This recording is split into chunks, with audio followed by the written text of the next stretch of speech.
Hey crew, I've got the key to this 25 BMW X3 M50, and today we're gonna see what it's like to live with, starting with remote start.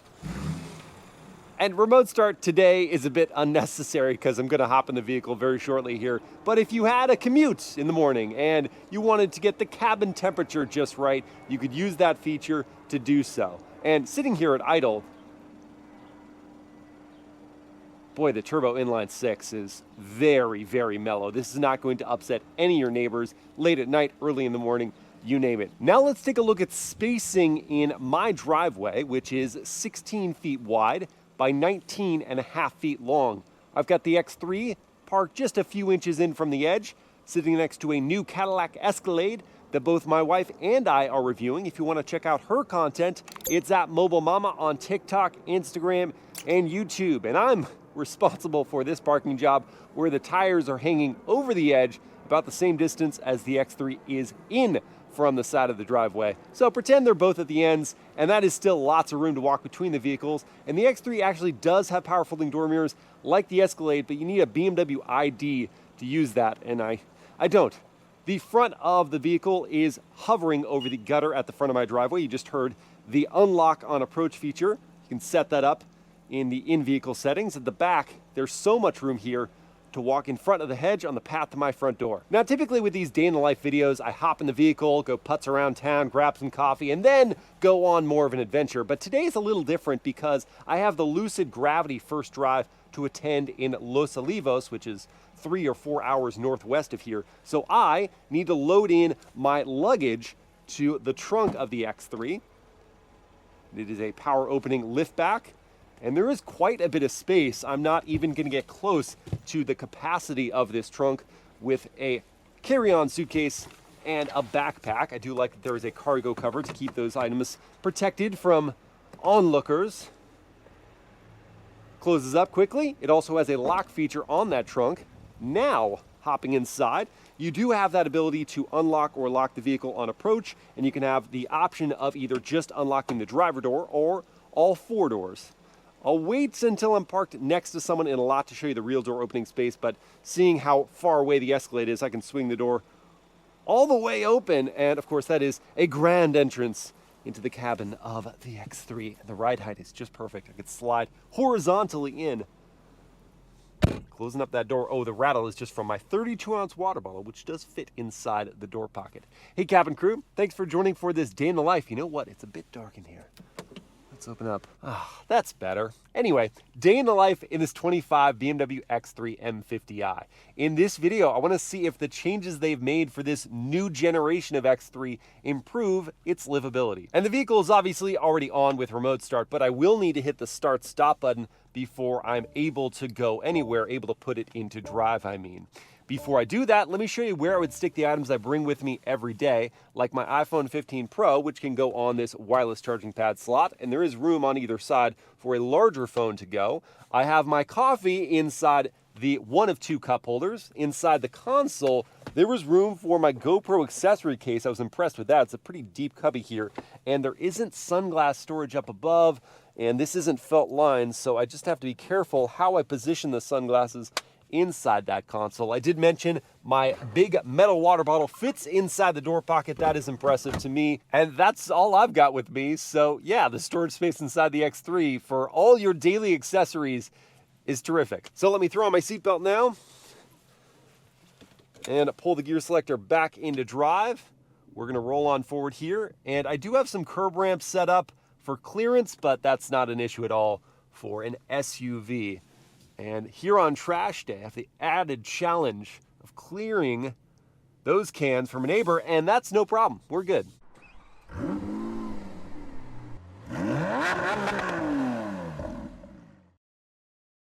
On my way out of my neighborhood, I'm already enjoying certain features inside this X3, like seat heating and steering wheel heating, both of which have 3 distinct stages to them. And that's especially great for me because I love steering wheel heating, and this way I can leave it on the first stage and not have my hands get scalding hot. Instead, they're just warmed tenderly. As I've been starting my days in the X3, I prefer the personal drive mode because it's got just enough throttle response to easily get you up to speed. It's not really lax like efficient mode, and it isn't over eager like sport mode. The 8-speed is also very smooth in the gear changes here. I don't really notice those at all. The turn signal is quite loud, I just noticed that. And I realize I've forgotten something. So I'm going to use that turn signal again, along with the turning radius, because I've forgotten the same thing I forgot the last time I took a BMW on a longer drive. I was in the M5, and I forgot my fast track transponder to get me into the fast lane. Yeah, that signal is loud. Maybe that's why BMW drivers don't use theirs. Anyway, turning radius test. Wheel is now fully turned. And the X3 shows off a terrific turning circle. I know it's a compact SUV, but I'm still pleased with that. And though the only person I really need to be honking at right now is myself for repeated forgetfulness, let's just pretend someone is driving recklessly on the road. I need to get their attention, correct them with a horn. What's that sound like? Ooh, that is pretty abrasive. It's gonna get the job done. I got it, and now I'm running a little late.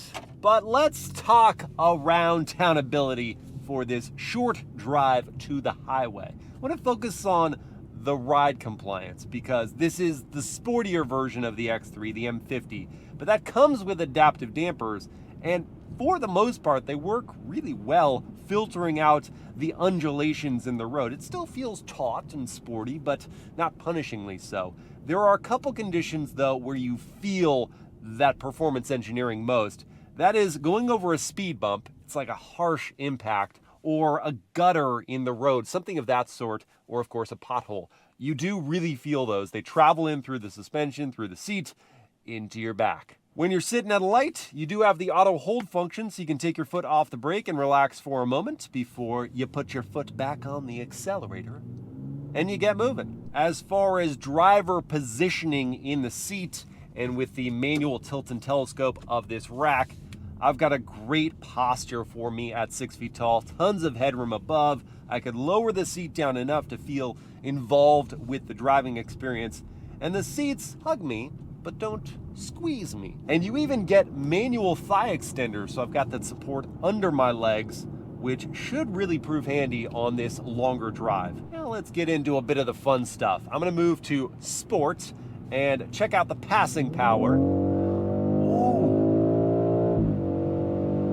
Yeah. There not only is a good soundtrack, which I know is amplified by the speakers, but there's plenty of grunt to make it into the lane of my choosing before I then back it off. I wanna maximize the fuel economy.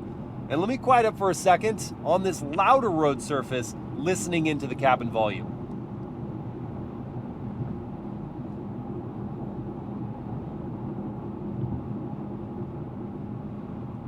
Now, because of that road surface, I am getting more tire noise than I would on smooth tarmac, but I can also pick up on some other noises entering the cabin. There's wind noise at the seams, not a lot of it though, and I could hear some of the passing traffic. I still think it's appropriately well insulated for the segment and price, but it's not really blowing me away with the cabin quiet. New freeway, new opportunity to utilize the almost 400 horsepower. Even get a little blow-off noise.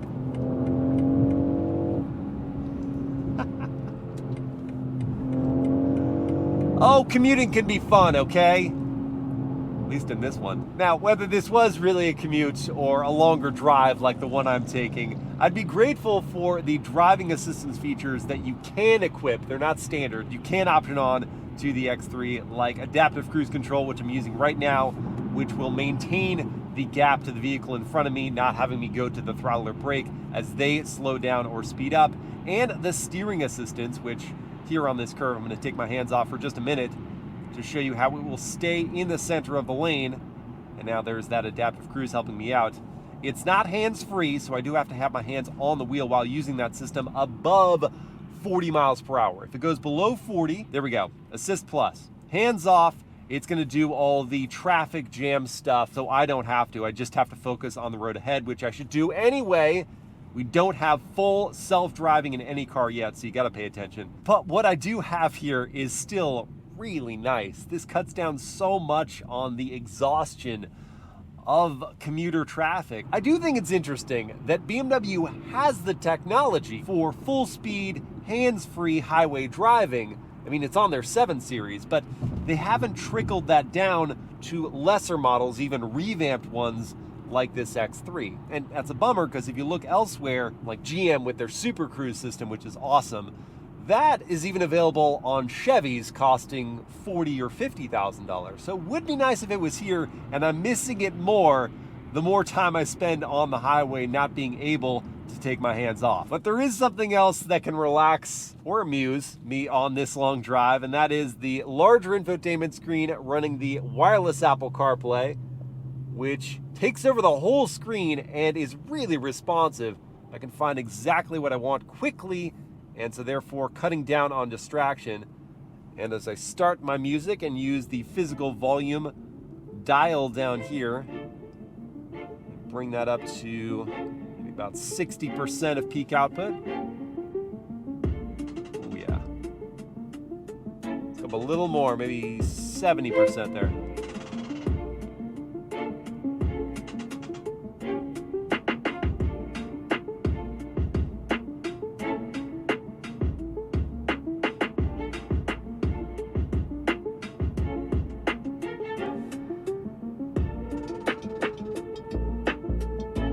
I think that's pretty great. I mean, it is an upgrade over the standard sound system, so you're paying for it, but you aren't paying that much for it. And what I'm getting is great tonal range. I didn't feel like there were any real deficiencies. A little bit muffled at the fringes. It's not the highest of quality sound systems, but for a small upcharge, that brings it. Now we're talking. I love getting to this point of the drive on the 101, just past Ventura, on the way up to Santa Barbara. It just opens up, we border the ocean, and it is beautiful. I really wish it was a clearer day here. You'd get a better view of the coastline up. This is still excellent. And now that I have been in the saddle for 2.5 hours, I have started to notice a couple things. One, you really have to pay attention to your speed, because the ride settles in and the engine just starts to get comfortable above 80 miles per hour. So you think you're doing 70, 75, and you look down, you're doing 90. So you got to monitor either the digital gauge cluster or the very convenient head-up display.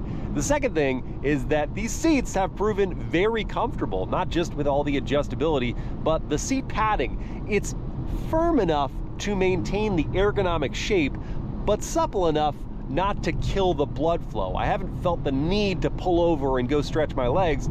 Been on this drive and enjoying it. But whether my legs are tired or not, I'm hungry. So I'm gonna pause here for lunch in Santa Barbara at a place called Three Monkeys, which is inside the Santa Barbara Public Market and has some of my favorite food in this area. And I really wish I could stay and enjoy this incredible weather, but I gotta get back on the road. I can't wait though, I need to eat something. And look at that chicken skewer.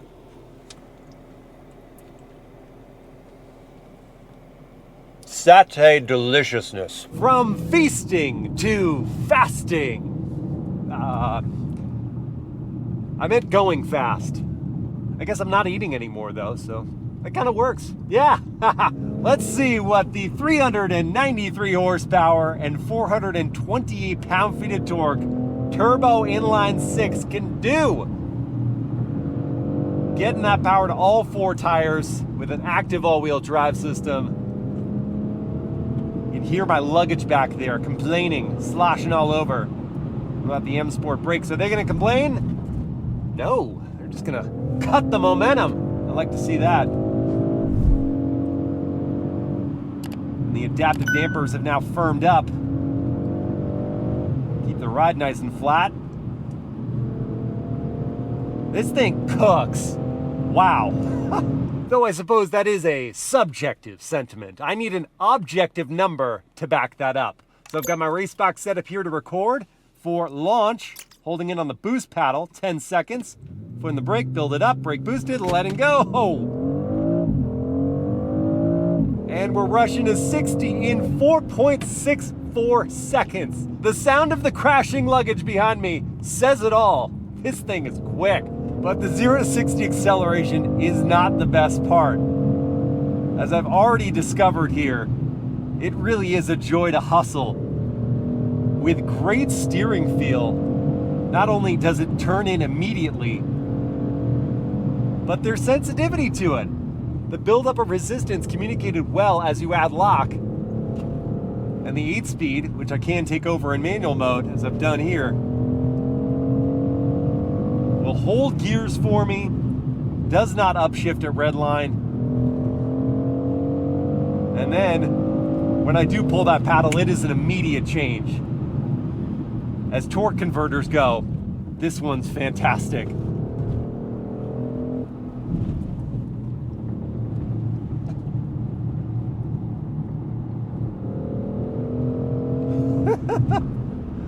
Delightful.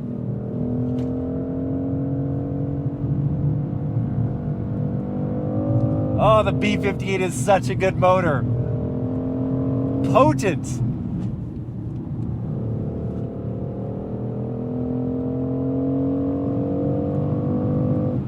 With an excellent platform to utilize it. I don't even really mind the synthesized sound of the inline 6-cylinder coming in through the speakers. I know some people it's really going to bother them, and I think they can go into the individual settings and turn off the artificial noise. For me, I want as many factors to communicate that I'm going quickly as possible. And when it sounds pretty close to the actual engine note, why not? And in addition to the noises this car makes, it also gives me this really cool readout on the infotainment. Adaptive content of the power and torque and boost. Makes me feel special. Good heavens. But that will have to do it for the speed for now, because I have arrived here at the inn at San Mattei's Tavern for the Lucid Gravity first drive. Oh look, there's a Lucid Gravity right now. Turns out I was pronouncing the name of this place wrong. It's Mattei's, not Mattei's. Think subconsciously I wanted it to sound fancier, but it didn't need a fancy name. It's got the fancy digs. Look at that 4-post bed and the private patio. I have no idea if I will use that during the one night that I am here. Let's look at the bathroom with a farm door. Ooh, and the cool white tile and the dude with the hat cam. And here it is, the Lucid Gravity, the new all-electric SUV from Lucid. And tomorrow I'll be getting behind the wheel of this Grand Touring. This one has the dynamic handling package, so it's got the bigger wheels and the rear wheel steering system. Styling wise, it's kind of bridging the gap between SUV and futuristic minivan. Kind of dig it. If you want to see my first drive, be sure to hit the link and check it out. Well, that was a lot of fun. I really didn't see the rallycross course coming from Lucid for the Gravity, but I definitely enjoyed it. And on this long drive back home, I made time to stop for some croissants from one of Mobile Mama and my favorite French bakeries. Got those for her and the girls. Unfortunately, I'm not gonna make it home before I run out of fuel. So I will need to pause and gas up this 17.2 gallon tank. The EPA rates the X3 M50 at 25 mpg in the city, 30 on the highway and 27 combined. And while I have driven on the highway a lot, I've also had detours for enthusiastic driving, so that has brought my average down. Over the last 363 miles, I've seen 24 miles per gallon. Now this is pretty cool. Since the fuel reserve light came on, it has been keeping track of how much extra range, you just saw it change there from 0.9 to 1 extra mile, is being added back by the 48-volt mild hybrid system. The regen braking function is very mild, but it is working clearly to give me a little extra range, which you really want when you're about to run out of gas. And at current fuel prices of $4.99 for the required 91 octane gas, it's gonna cost me 86 bucks to fill this tank, and there isn't capless fueling, so I have to work just a little bit harder. Do do do do do do do do do do do do do do do do do do. You knew what I was doing. Yeah, Doug theme song. Okay, have you guys ever seen Doug? Such a good show. It was a cartoon from the early 2000s, late 90s? Oh, 90s. 90s. For sure. That's the theme song. I think we did very well. Good job. Mobile Mama is here in the cabin of the X3 M50. What do you think of it? I like that it's visually appealing. When I came in, I was like, oh, we got some like three-dimensional things going on. Yeah. Nice tech. Cool ambient lighting. Yes. But I also did notice a lot of hard plastics, you know? And yes. this material is just not my favorite. I wish it was Oh, the fabric? cooler. Yeah. Yeah, that doesn't feel that great or look that great. Yeah. Even the leather isn't the softest leather I've ever felt in my life. No. What would your mom say? She would say this is utilitarian leather. Yes. Yeah, like it's for a purpose, it's not for pleasure. I agree with you though, like design-wise, this is very cool. The screens are big and beautiful. Even the shape of the door handle that they integrated into this pocket area here going into the vent is like, they tried. They really tried, and I appreciate that when everything else feels kind of just like, here's the cookie cutter response to an interior. How much do you think this car here costs? 60s, like 63,000. You're not far off. So it starts at 65, 66. Okay. Okay, so you're not far off on the starting price. The price as tested is just under $77,000. So I was way off. Yeah, the material quality of certain things just doesn't match up to the price point. But does the performance? Yes, and that is a good question. That was what I was going to say. The performance, as I experienced already, you weren't here for that part, is quite good. I think with one kid it'd be fine. I think two kids it might be it would be tight. Well, we'll find out, because I have a surprise for you. Oh, what?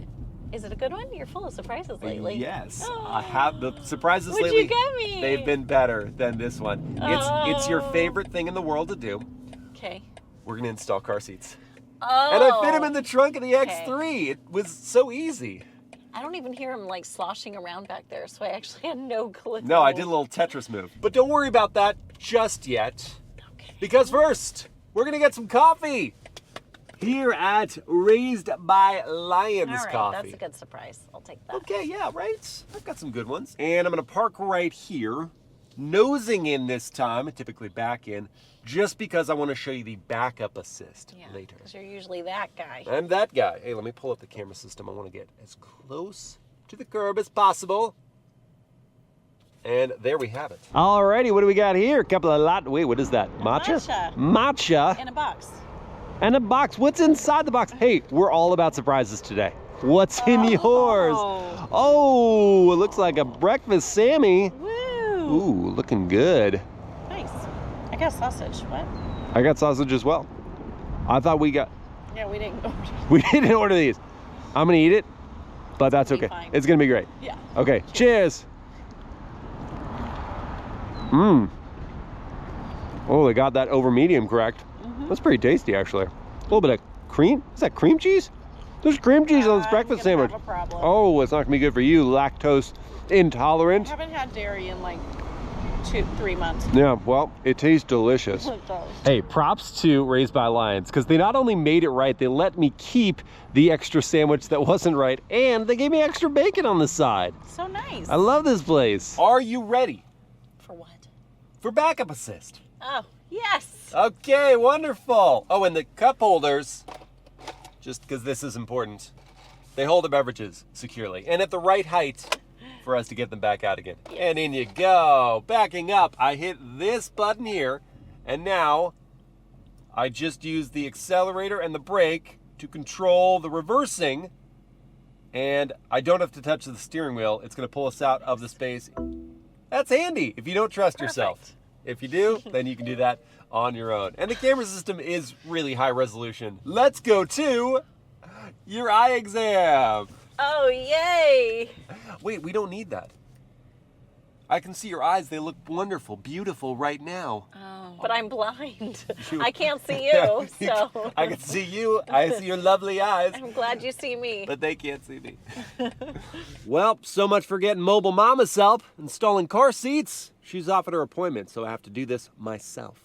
And I first want to show what it's like for big kids or adults in the second row. So this is my seating position at 6 feet. Behind that, I still have knee room, foot pocket room, and thigh support is, well, it's okay.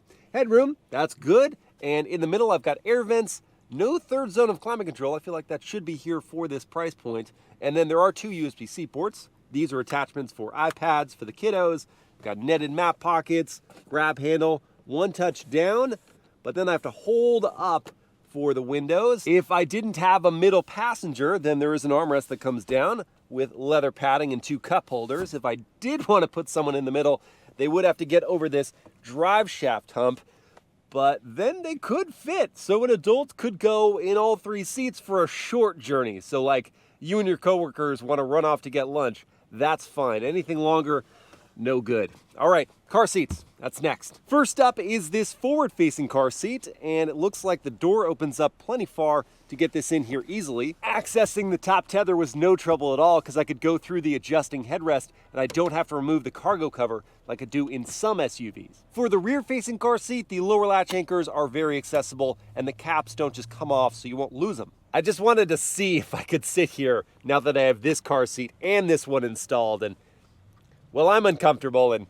Talia certainly would be as well. But I didn't have to move Mobile Mama's chair at all, and it is going to clear the seat back. So, the X3 M50i is family approved! Well, crew, at the beginning of this video, I pondered if the changes BMW had made to this new generation X3 would make it nicer to live with. And after quality time spent behind the wheel, I can point to a few tweaks that do improve the livability, and the same basic formula that's still a win. First, the addition of the 48-volt hybrid system does improve fuel economy and it supplements range at critical junctures. Also, the mild regen braking is some nice slowing off throttle. The technology is a big upgrade with large displays, sharp graphics, cool ambient lighting, and fast device charging. The new X3 is also slightly larger than before, benefiting adults in the second row and those in the front with car seats behind them. Though I don't like the exterior design as much as the predecessor, the X3 still looks more premium than mainstream compact SUVs. There are some cheaper materials found inside though, which feel out of place for the $77,000 as tested. Easy to live with and fun to drive, the X3 M50i isn't hard to recommend to those with large enough budgets. I hope you guys have enjoyed this day in the life, and I will see you again next time.